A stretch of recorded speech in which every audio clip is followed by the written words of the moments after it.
Aí eu fiquei 4 dias em estado de coma. No terceiro dia que eu estava em coma, o médico saiu da UTI, chamou a minha tia e disse para ela que eu estava praticamente em óbito, que já para ir preparando a família, comprar caixão e tal, porque eu já não tinha mais como eu voltar a viver. Formado em educação física, compositor de diversas letras de rap, maratonista amador, autor do projeto Da Escola pra Rua, onde percorre as escolas públicas das periferias e unidades da Fundação Casa. Leva músicos renomados e seus ex-alunos para apresentações musicais, culturais e esportivas. Já atuou no CAPS AD, Centro de Atendimento Psicossocial e Outras Drogas, e também no trabalho de acolhimento e tratamento de dependentes químicos, gente, na região da Cracolândia. Atualmente, professor de Educação Física em 2 unidades da Fundação Casa no Complexo do Brás, autor do livro Cárcere Vital, a filosofia de um psicoperiférico. Hoje eu tenho prazer e honra de entrevistar o meu amigo, autor, esportista, na qual eu admiro muito, Ronaldo Caldas. Tudo bem, Ronaldo? Tudo ótimo, Simone. Muito obrigado aí pelo convite. Vamos aí estar suscitando a arte de pensar e também fomentando, né, dentro desse diálogo, algo muito importante, né, na nossa sociedade, pelas nossas vivências. Então é um assunto que me causa um certo prazer, né, de falar sobre concepções humanas, o nosso relacionamento social. E eu gostaria já de iniciar assim: não existe resposta absoluta para absolutamente nada com exatidão. Então existem circunstâncias com pontos de vista e experiências diferentes. Sim, eu infelizmente não consegui ler todo o seu livro. Eu quero te agradecer por esse exemplar, tá, gente? Olha, muito legal. Ele fala aqui sobre diversas, a ótica dele, né, sobre diversos pontos que a gente vai falar aqui na nossa entrevista. E eu quero começar, Ronaldo, eu li aqui, principalmente na sua introdução do livro, eu vi que você fala com recorrência a palavra inconformismo e revolta, né? Você faz um trabalho social muito bonito dentro das periferias, falando um pouco do alcoolismo, de drogas, etc. E essa parte de inconformismo e revolta, eu gostaria de começar a nossa entrevista. Da onde que vem essa revolta, esse inconformismo? Você deseja falar um pouquinho da sua história, o início da sua história? Como que você enxerga esse inconformismo? Então, o inconformismo, ele já nasce ao percorrer esse embaraçoso labirinto pelo qual nós sobrevivemos. E a partir do momento quando você, na sua adolescência, você comete alguns atos, certos tipos de comportamentos que inconscientes, que você ainda não sabe e não se aprofundou por conta da sua imaturidade, até então é normal. Nós somos cegos na sociedade. Sim. Claro que tem adolescentes que são bem evoluídos perante a faixa etária dele. Onde eu costumo dizer que eu conheço adolescentes de 50 anos e adultos de 17. Sim. Como eu trabalho... Eu falo que eu tenho 70 anos. Como eu trabalho com adolescentes, trabalhei com crianças, hoje especificamente eu trabalho com adolescentes, então eu consigo compreender a vivência pela qual eles estão vivenciando hoje, como um espectador, sendo que uma época eu fui protagonista. Esse inconformismo, essa revolta, essa visão que você conseguiu entender, essa evolução mental, né? Como você bem disse, olha, eu conheço jovens de 50 anos e conheço adolescentes velhos de 15, 18 anos. Quando que startou isso para você? Quando que você virou a chave e falou, nossa, é isso, a vida é esse labirinto, eu estou inconformado com isso, né? Que você cita, eu me revoltei. Quando que virou essa chave na sua mente? Despertar, né? Eu falo que despertou a minha arte de pensar. Porque muitas das vezes eu não tinha pensamentos profundos, eu não questionava, eu dizia amém a muitas coisas. Então eu fui um jovem, eu fui uma criança que cresci dentro de um lar onde eu fui criado sem pai, Certo. de pais separados. Sim, eu também. Sério? Então você sabe qual que Sim. é a... Aos 12 anos de idade, meus pais se separaram e eu comecei a trabalhar aos 12 anos de idade para ajudar minha mãe a sustentar a casa. Não, e é muito louco, né? A falta do patrocínio paterno dentro de um lar é muito impactante. A figura masculina, exatamente. Né? A figura masculina. Até mesmo a feminina, né? Sim. Então, assim, a família, de forma convencional, o pai, a mãe e os filhos, então o filho, ele naturalmente, se ele crescer com a figura feminina e masculina, é muito interessante, porque ele está olhando... É um equilíbrio, né? Ele está observando os dois gêneros, né? O feminino quanto o masculino. Sim. Se for que é o nosso primeiro amor, né? O primeiro amor da mulher é o pai. E o primeiro amor do homem é a mãe. É a admiração que a gente tem por eles. Né? Exatamente. Sim. É muito louco isso aí. Então, a causa é um equilíbrio. Se tem uma dessas peças... faltante, né? Tiradas, acaba tendo um desequilíbrio.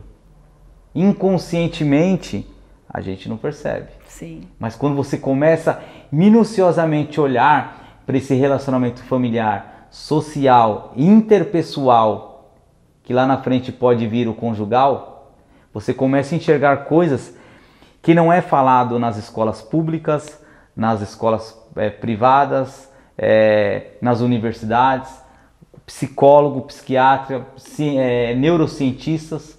Isso é somente você mesmo que vai descobrir. Sim. Que nem quando eu fiz um profundo, comecei... Quando a pessoa busca essa informação, né?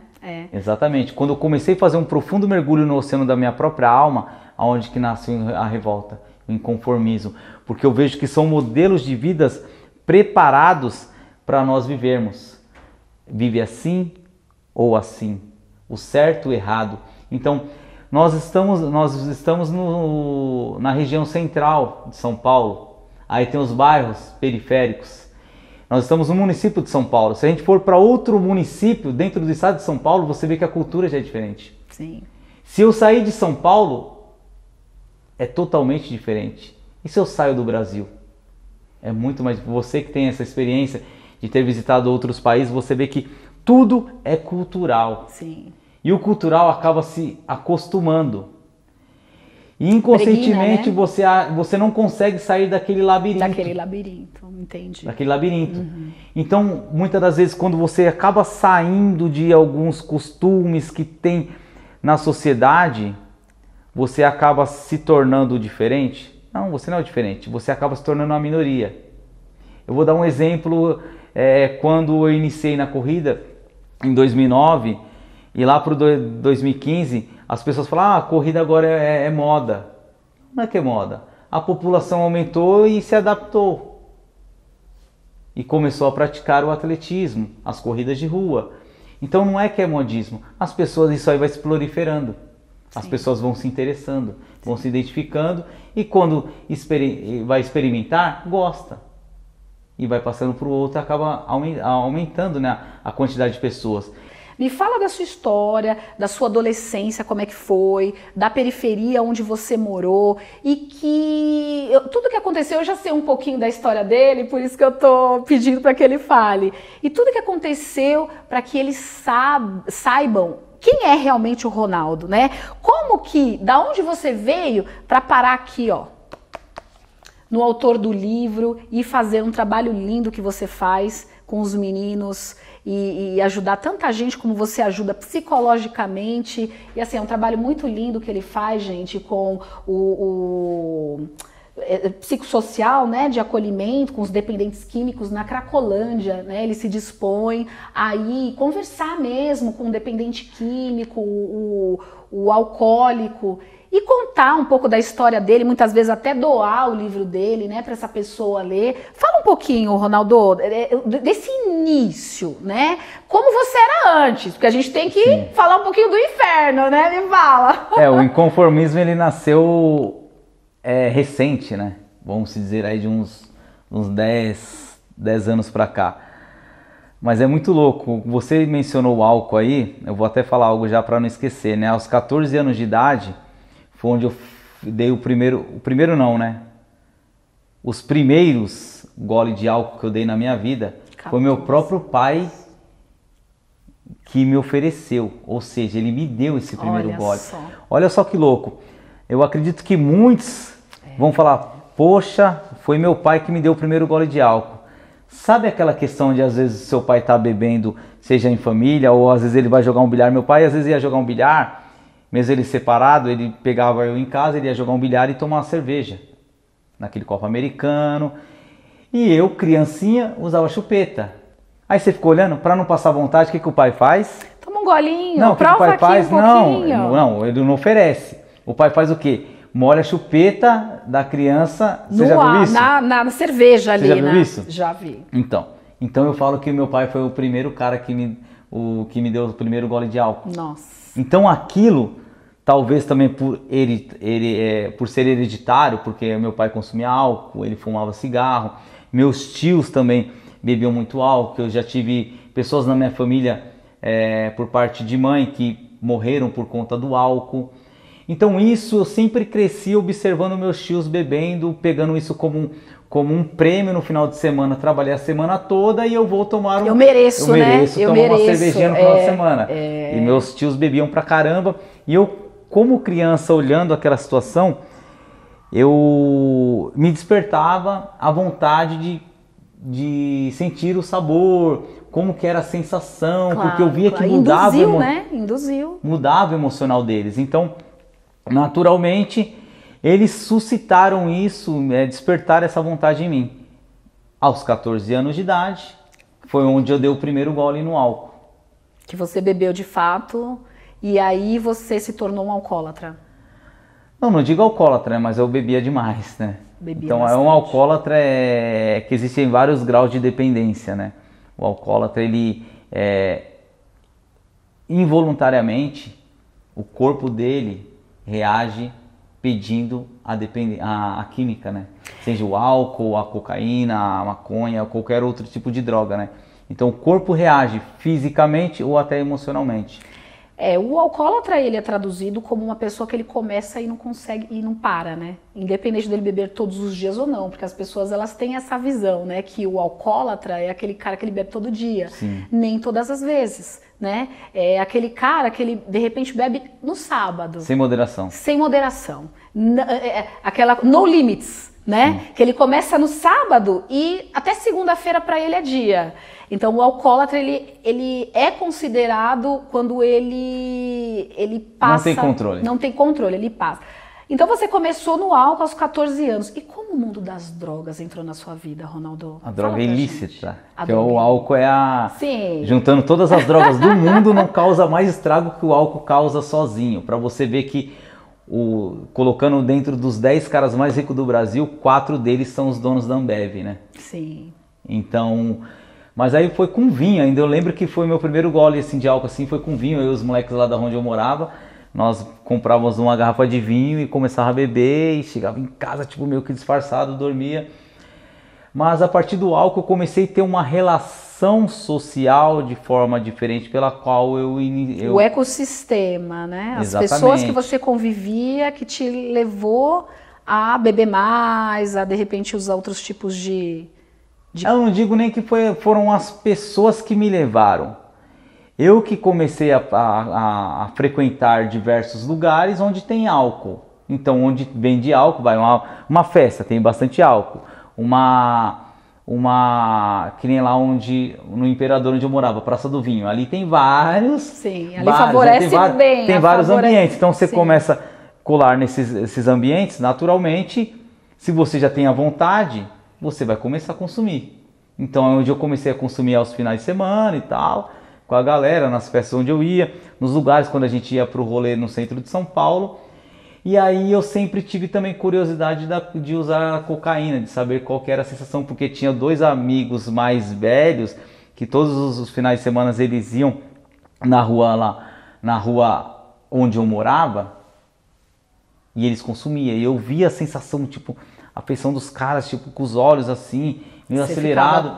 E eu sempre tive a curiosidade. Só um pouquinho aqui. Você começou a usar álcool, seus pais sabiam, né? Como que era? Não. Como que sua mãe encarou esse momento? Então, aí começou a descobrir, na verdade, né? Minha mãe e meu pai já estavam separados, eu nem sabia se meu pai estava vivo ou estava morto, fiquei muitos anos sem saber do meu pai. E a partir disso eu comecei a frequentar esses lugares, comecei a beber e minha mãe começou a perceber também eu bebendo, mas até então eu tinha Não 16. se opôs, De boa, porque ela só falava, né? Puta, Ronaldo, para, isso aí não é vida pra ninguém. Enfim, e eu comecei a consumir e aí eu consumia a cocaína. Ah, e você começou aos 14 anos também. Não, a cocaína foi acho que com de 15 para 16, quase 16. E eu trabalhava, sempre trabalhei de forma honesta, mas às vezes eu tinha sempre uma outra fonte de renda, né? De forma ilícita. E aí eu descobri como que fabricava, né? Produzia o lança-perfume. Aí eu comecei a vender lança-perfume. Com 15 anos? Não, com 16. 16. Comecei a vender lança-perfume e eu conheci uns amigos que eles tinham algumas gramas de cocaína e eu comecei a pegar algumas gramas e também vender, mas o meu forte mesmo era o lança-perfume, né? Você comercializou? Isso, comercializando. E aí eu comecei a fazer alguns furtos, né? Eu nunca fui um cara eu nunca fui um cara tipo com a célula criminosa mesmo, mas eu fiz algumas coisas erradas, fiz alguns furtos e tal. Aí comprei uma moto e comecei a consumir bebida alcoólica nas festas e de moto, aí sofri o primeiro acidente com 17 anos. Eu falo assim 16 anos, gente, porque hoje a minha sobrinha ela tem 17, só que parece que ela tem 20. Agora, na nossa época era diferente, né? Porque eu tenho praticamente a sua mesma idade. Com 16 anos é muito prematuro a gente pensar, não é? Hoje é diferente, é engraçado isso, né? Com 16 anos a gente vê, nossa, é um homão. Mas na nossa época era considerado criança, era uma criança. Cara...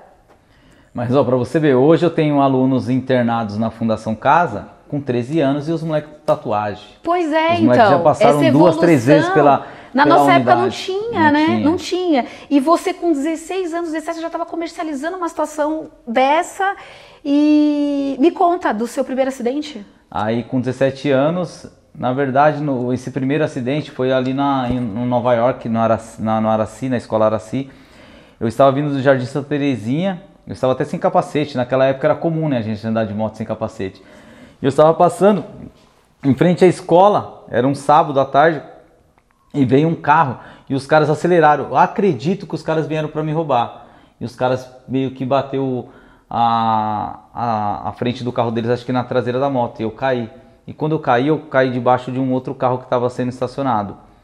Então esse foi o primeiro acidente de moto, mas aí eu cortei os meus lábios, o queixo, só tive cortes e muito ralado. Você estava né? sozinho? Então, sozinho. Aí sofri esse acidente, esse primeiro, aí o segundo foi com 18 anos de idade, foi num Natal, aí estava eu e uma ex-namorada minha e a amiga dela. Você estava alcoolizado nesses acidentes? Sim, no Natal sim. Não, no primeiro não, no segundo sim, estava eu, minha ex-namorada, e uma outra amiga dela na garupa. Nós caímos, inclusive foi ali abaixo, ali no Vermelhão. Sim. Caímos, beleza, só foram ralados, também nunca cheguei a quebrar nada. E com 19 anos eu sofri um outro, então já foi pro terceiro acidente.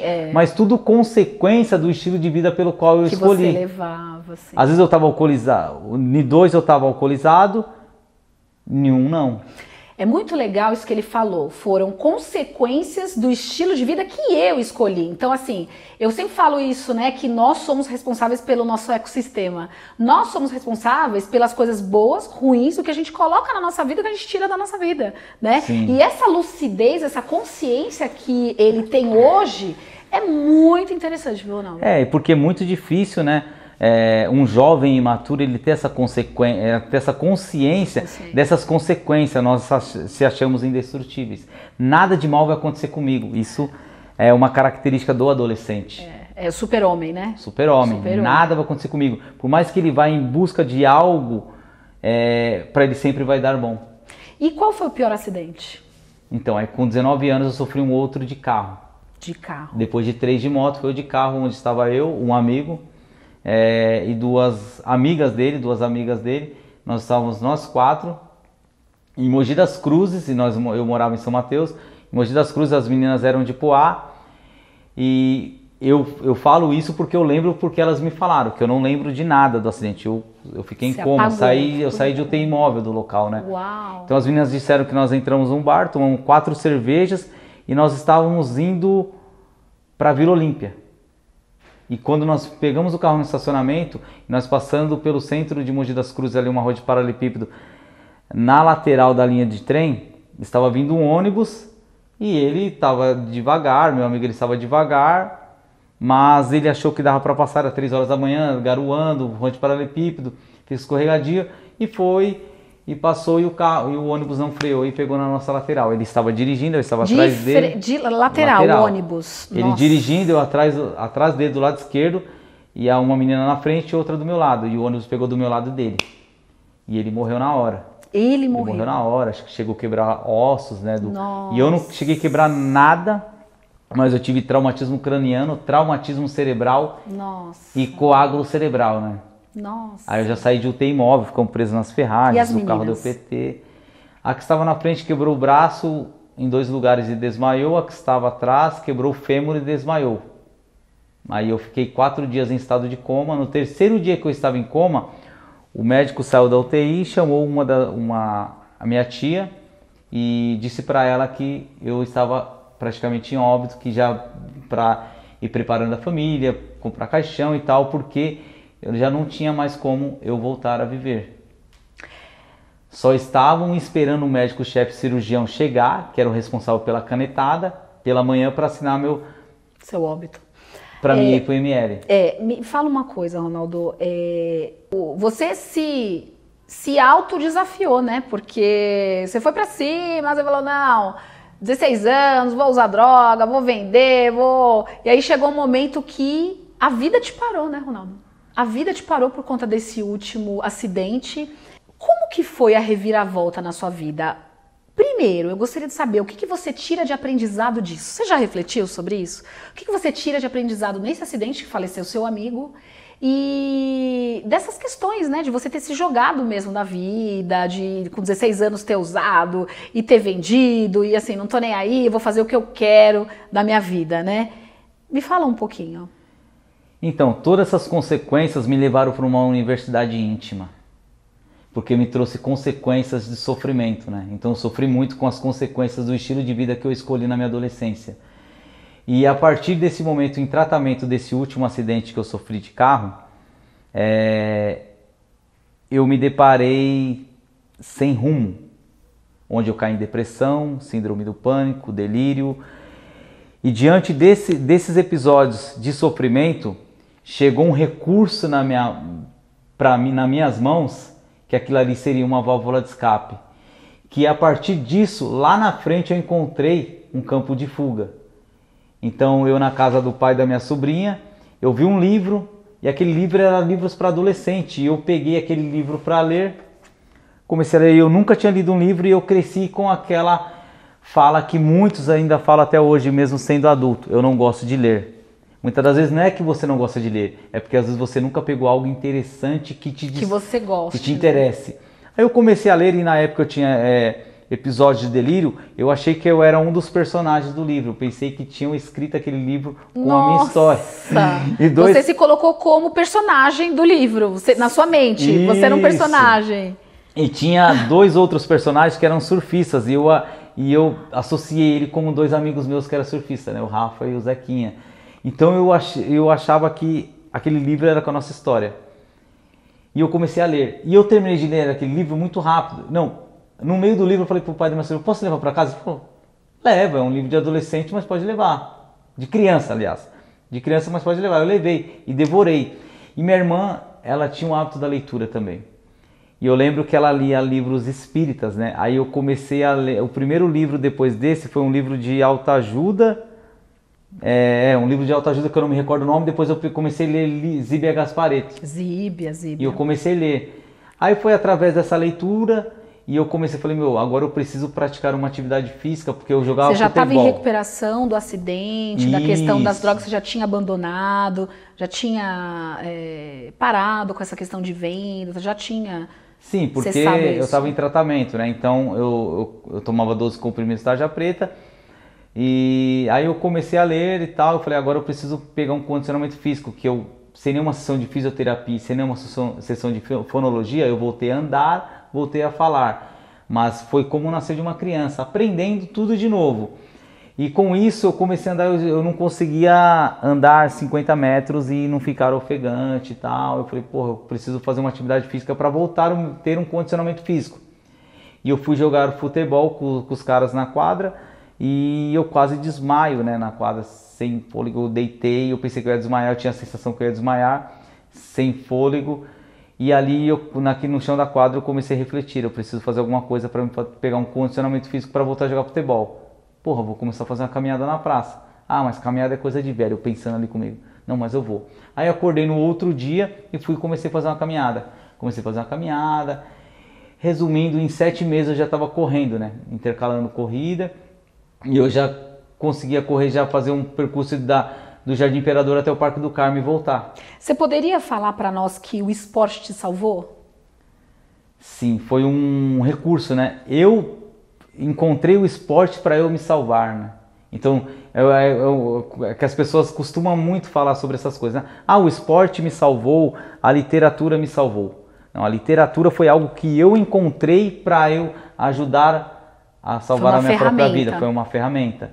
Então, aí foi através do atletismo que eu conheci também outras coisas que eu não conhecia quando eu estava fora daquele universo. Eu falo que o atletismo foi um outro universo que foi transcendido. Então, dos 10 quilômetros que eu comecei a correr ali e voltando do Parque do Carmo, um amigo me disse sobre uma corrida que ia ter no Shopping Aricanduva de 9 quilômetros. Eu participei. E dessa corrida, eu achei muito bacana que eu cheguei naquele universo, assim, várias pessoas saudáveis, pessoas com 50, 60 anos, tipo, tudo com maratona. Corpo.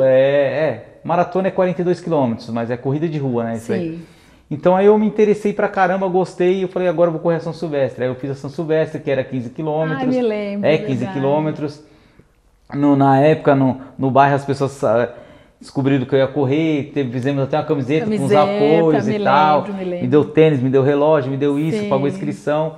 E a partir daí eu comecei a correr outras corridas com outras distâncias, de 21 quilômetros, a meia maratona, depois eu fiz maratona. E um certo dia, né? Falando sobre corrida, um certo dia, aí paralelamente onde eu trabalhava, tinha 2 caras conversando, e um deles mencionou que ninguém era feliz sem dinheiro, né? Que tinha que ter algo material para te proporcionar uma felicidade, conforto, etc.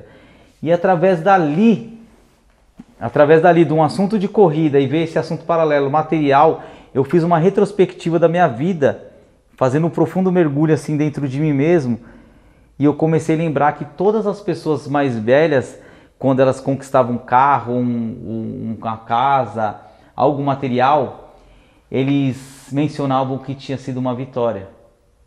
Então eu comecei a pensar muitas coisas naquele momento. Eu peguei o bloquinho de notas, de orçamento, aliás, e peguei uma caneta, e dentro dessa retrospectiva que eu fiz da minha vida na adolescência, eu escrevi uma frase que eu falo que foi o cilindro de ignição para eu seguir na trajetória da literatura, que foi: cresci com a inocência que felicidade seria material, porém a vida me ensinou que felicidade está na alma, porque a felicidade não está nas coisas. As coisas, ela proporciona uma felicidade maior, ou ela pode proporcionar uma felicidade também equilibrada, ou pode não te proporcionar felicidade, porque tem pessoas que têm muito dinheiro e são infelizes. Tem pessoas que têm muito dinheiro e são felizes.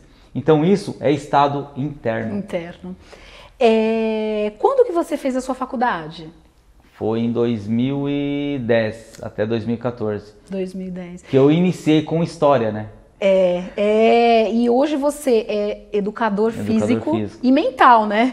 Porque ele ensina tanta gente, enfim, e até pelas palestras que ele dá, eu posso colocar assim como educador físico e mental. Cárcere Vital, a filosofia de um psicoperiférico. Eu quero falar agora do seu livro. Primeiro dessa palavra, né? Psicoperiférico. Explica para nós como se traduz essa palavra psicoperiférico e como que surgiu a ideia de você escrever um livro. Gente, eu conheço poucas pessoas que escreveram livros e assim, de um rapaz que teve tantas dificuldades, que passou por toda essa questão de família, drogas, acidentes, superação, chegar até aqui, parabéns. De verdade, Ronaldo. Obrigado. Fala para nós, psicoperiférico. Então, o psicoperiférico foi uma palavra que eu criei diante de um olhar apurado para a periferia. Quando eu comecei a olhar também minuciosamente, assim como eu olhei para o enredo, né, do labirinto social, de como as pessoas se relacionam, se divertem, de como as pessoas trabalham, né? Então esse olhar apurado faz com que eu me colocasse como um psicólogo observando, escutando o seu próprio paciente. E com esse olhar eu escrevi o livro.